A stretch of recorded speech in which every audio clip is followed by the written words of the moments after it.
Ah, you finally arrived. There's no time to spare, so we'll begin with our first lesson. Wait, hold on. There's something we need to clear up first. Otherwise, it'll keep bugging us.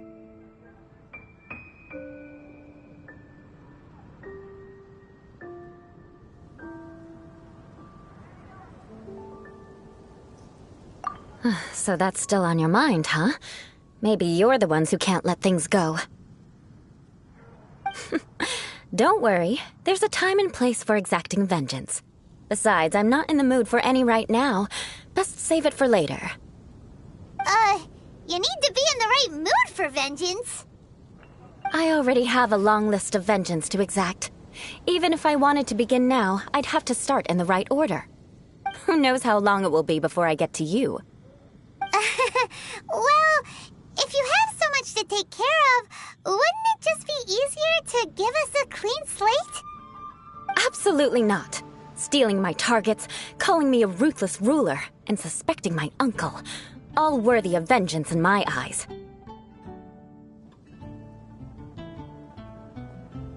But you needn't worry, at least not whilst we're investigating this matter. I'm sure you're familiar with the phrase, "A man of moral integrity fears no slanderous attack." If Uncle Schubert didn't commit any wrongdoing, then any such investigation will prove fruitless.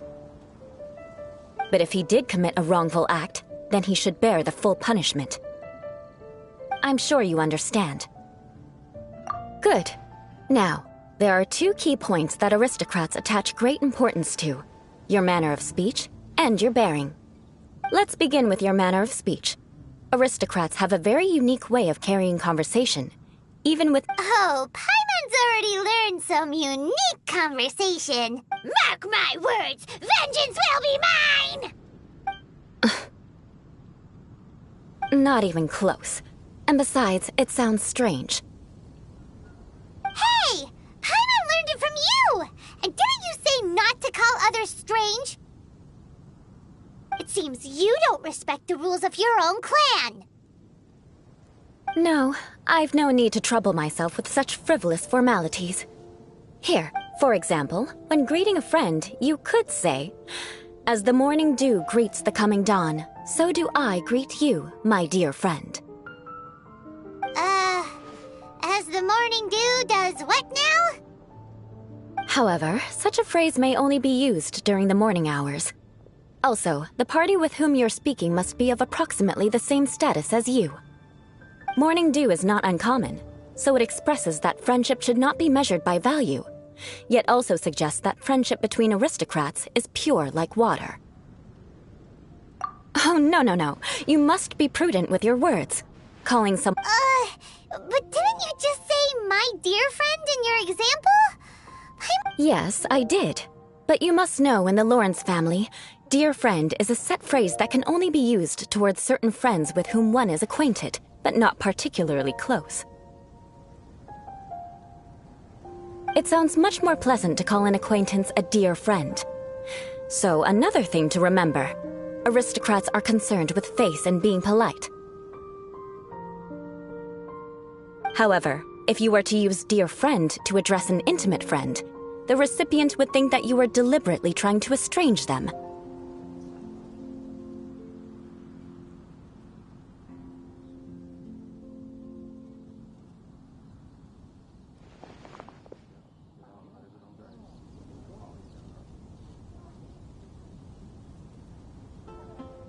This is only the first step in making a greeting. After addressing one another, you then exchange courtesies. Wait! This is all too abstract. Perhaps it would be better Ah. Very well. Come with me. We'll choose some bystanders to converse with.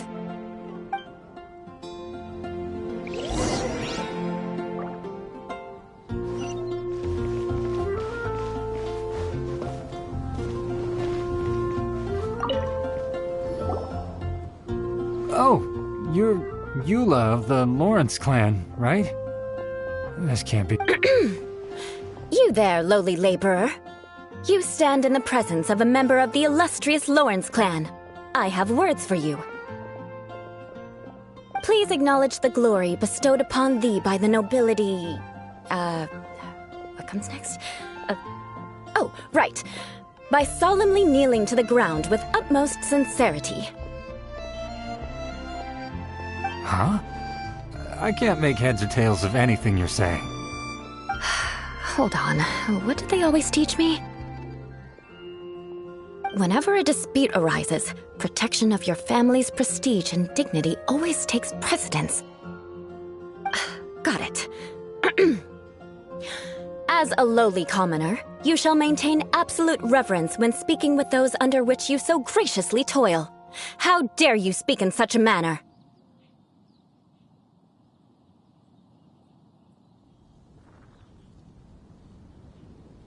Ugh, is everyone from the Lawrence clan so strange? The days of the Lawrence clan's tyranny have long passed. I don't care what you're trying to do, just beat it.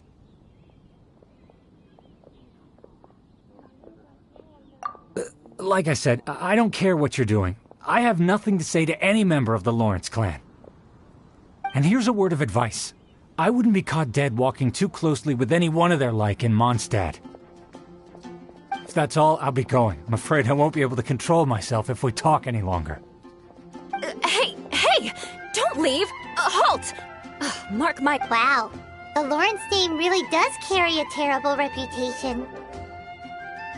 Never mind him. I could have predicted as much. Let's find someone else.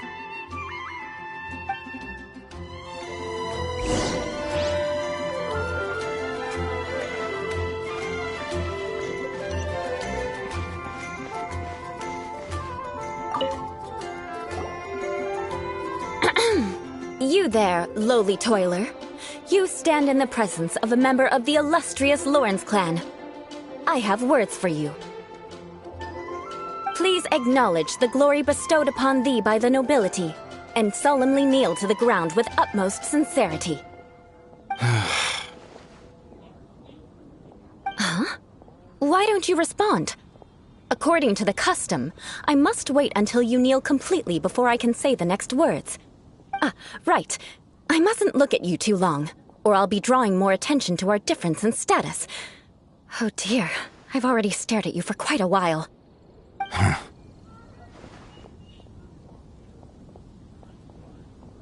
Fine. You may spare yourself the formality of kneeling, as it may be a little inconvenient. I shall continue. Oh, wait. I think... Hey! Stop bothering me or else I might say something you wouldn't like to hear. Then again, I've got no words for anyone from the Lawrence clan. Again? What's with this attitude? Yes, I don't think his attitude will change. If I keep grandstanding like this, the outcome won't be good. Let's try to find someone else to talk to. I'll remember your unwillingness to comply.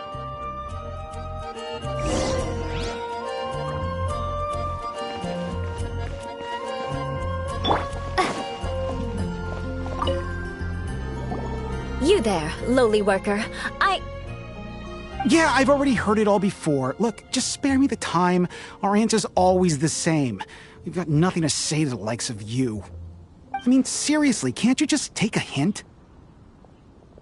Please calm down. We don't want to cause any trouble. I know she's a knight of Favonius, and that the knights wouldn't misplace their trust, but the name Lawrence carries too much weight with it. Even to this very day, the descendants of the Lawrence clan are still scheming to reclaim Mondstadt and reinstate their aristocratic rule. And if that wasn't enough, here you are purposefully using their awkward way of speaking just to put on an act? Don't you care for the feelings of us ordinary folk?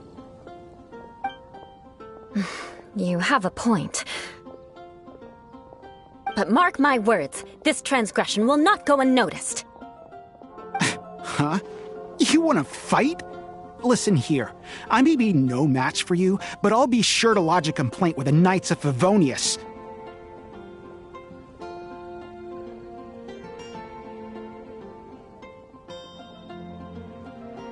I'm sorry, but I want her to understand that I'm serious.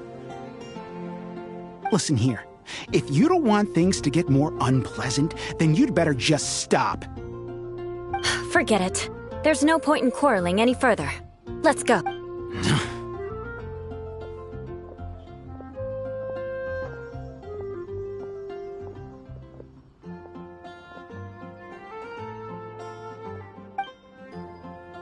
It's all right. This happens quite often.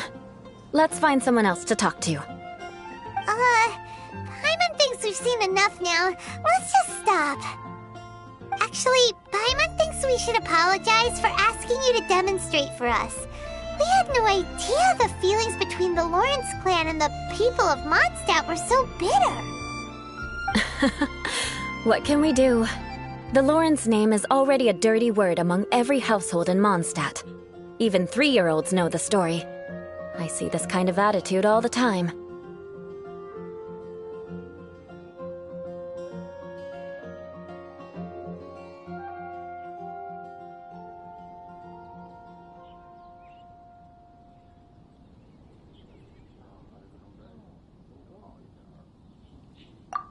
Don't worry. What with me being a Knight of Favonius, they're usually willing to speak a few words with me. Perhaps my aristocratic manner of speech provoked them today. Believe me, it's not a big issue. So this is the way things are normally for you? There's no need for them to direct their anger at you personally. That's the way things are. Perhaps it's just fate for those who have made mistakes. Accepting punishment is only fair, right? But when your family has committed atrocities, I'm afraid there's no easy path to reconciliation. As memories are carried in the city breeze, the faults of such grievances are passed from one generation to the next. It is now my turn to bear this burden.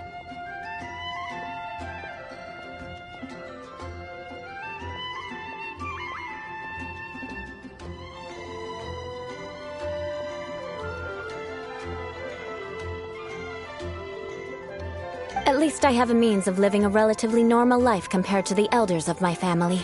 Yeah, why were you so willing to try and demonstrate? Oh, that reminds me. That last person will not escape my vengeance either. Let's leave it at that. Just think of it as something I like to do. But unfortunately, you probably didn't learn much from those conversations. It seems we have— No need! Besides, the Traveler's pretty sharp, and nothing gets in our way on an adventure. Paimon thinks we got the gist of it now. Right? Right? We'll just have to roll with it for now. Let's just keep Eula from getting anyone else riled up. Well then, I'm glad you learned something. You're already— A proper manner of speech is more aesthetic than anything else. It stems from their taste for refinement. But we must also practice your bearing. I have a very effective way of training for this. Come with me to Dragonspine.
It's so cold. If you wish to truly achieve the dignified conduct of an aristocrat, you must learn to remain composed and elegant even amidst harsh conditions. For example, you can see that part of the path up ahead is quite difficult to traverse. But a well-trained aristocrat would not only effortlessly proceed forward, but do so without a stain. Paimon thinks we've left the realm of aristocrats and entered the realm of adventuring. Compared to what we've already seen, this should be a piece of cake.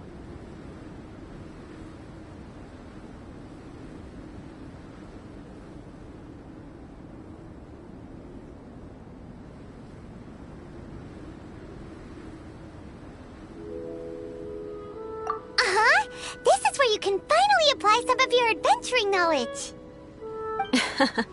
You look pretty confident this time. All right, let's get started. Remember, you must be graceful and elegant. Don't get knocked or launched into the air. That would be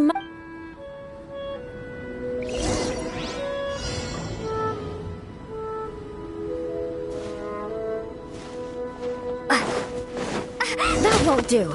You've exposed your shortcomings. No need to worry. Head back to the starting point and try again.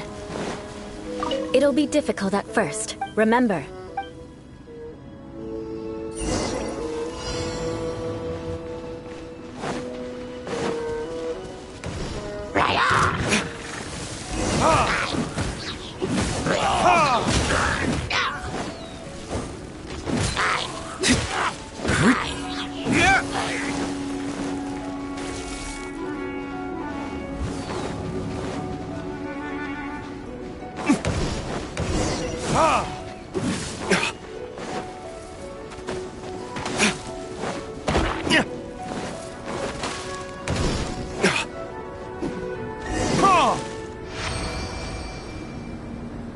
Not bad.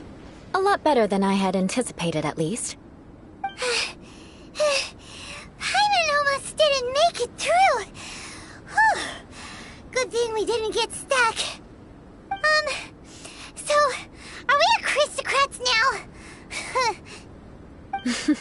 Don't flatter yourselves. We've only just begun. This scenario was relatively simple. In the face of a real battle, there's a ley line monolith just up ahead that will attract nearby monsters. True elegance is the ability to calmly yet swiftly make decisions in the heat of battle.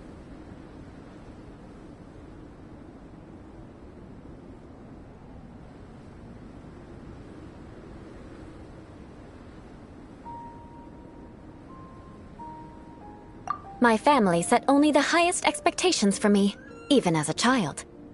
Let's proceed, shall we?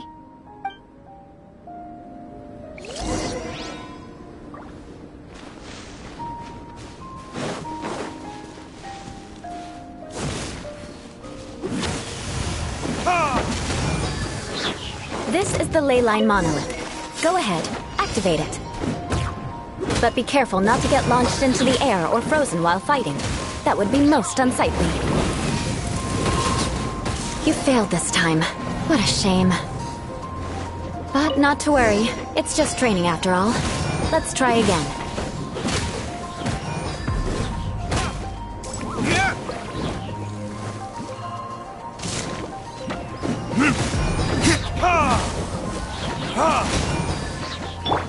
Drop!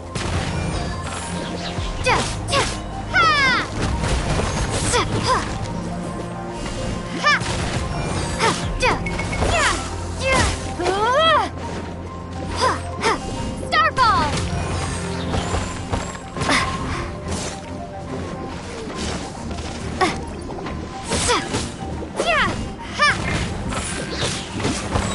Cool it!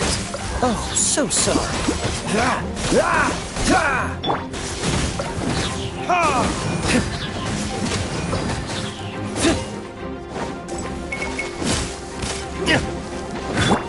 Steady as stone, as a good knight should.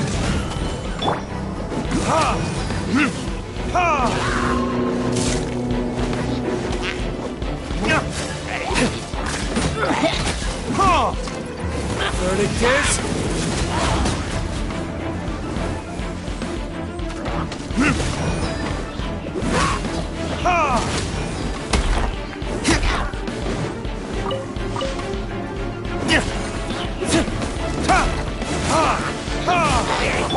Dodge this! This moment will be frozen in time. Cool it!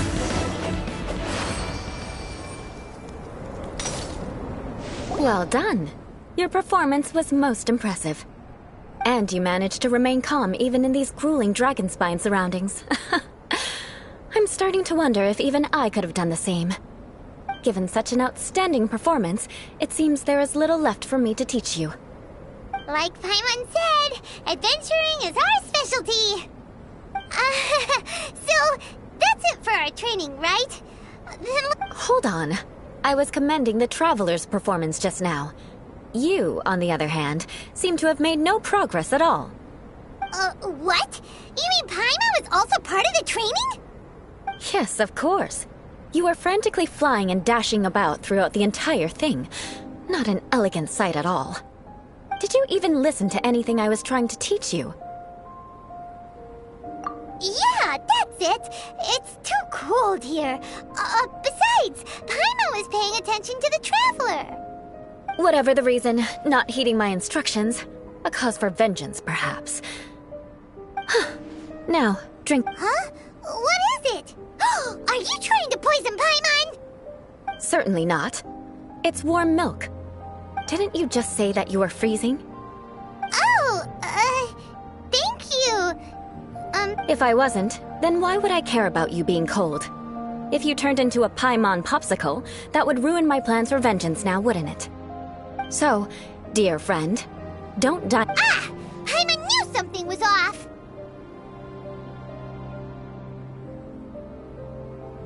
All in the name of vengeance. No need to thank me. Now then, given that your training is complete, it's time we return to Mondstadt. Our last step will be preparing a cordial gift to present to my uncle when you meet him. I already have something in mind. Let's pay Sarah a visit at Good Hunter.